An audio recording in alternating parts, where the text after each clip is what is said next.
Praise the Lord. ஒரே ஒரு வசனத்தை கூட காண்பித்து கொடுக்கிறேன். எபிரேயர் 12வது அதிகாரம் 1வது வசனம்.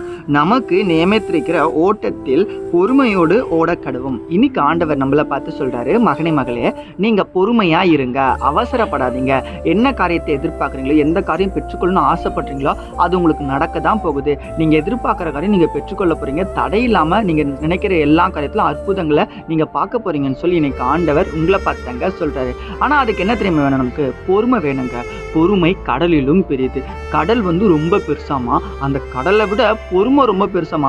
பொறுமைசாலிங்களுக்கு தான் ஆண்டவர் செய்வாருங்க. கர்த்தருக்கு காத்திருக்கு புதுபலன் அடைவாங்களாமா. எப்படி கர்த்தருக்கு காத்திருக்க முடியும்? பொறுமையாக தான் காத்திருக்க முடியும். அவசரப்படாதீங்க. எனக்கு கல்யாணம் ஆகலை, எனக்கு குழந்தை பிறக்கல, எனக்கு கடன் பிரச்சனை இருக்குது, எனக்கு வீடு கட்டலை, எனக்கு கவர்மெண்ட் ஜாப் இல்லை, டிஎன்பிஎஸ்சிக்கு எக்ஸாம்ஸ் எழுதுறேன், வெளிநாட்டுக்கு ட்ரை பண்ணுறேன், நிறைய முயற்சி பண்ணுறேன், எல்லாத்துலேயும் தோற்று போகிறேன், நான் ஆசைப்பட்டது நடக்க மாட்டேன்னு சொல்லி புலம்பாதீங்க. பொறுமையாக ஏசப்போடைய சமூகத்தில் வெயிட் பண்ணுறீங்கன்னா நிச்சயமாக நடக்குங்க. அந்த பொறுமையோட விசுவாசமாக இருக்கீங்களே, உங்கள் விசுவாசம் வீண் போகாதுங்க, உங்கள் ஜெபம் வீண் போகாதுங்க. நீங்கள் என்ன காரியத்துக்காக ஜெபிக்கிறீங்களோ அது கண்டிப்பாக இந்த வருடத்தில் நடக்கும். இந்த ஆண்டில் நீங்கள் பெற்றுக்கொள்ள போகிறீங்க. நான் விசுவாசிக்கிறேன். நீங்கள் விசுவாசிக்கிறீங்கன்னா ஆமீன் போட்டுக்கோங்க. வசனங்களுக்கு ஃபாலோ பண்ணிக்கோங்க. God bless you. ஆமீன்.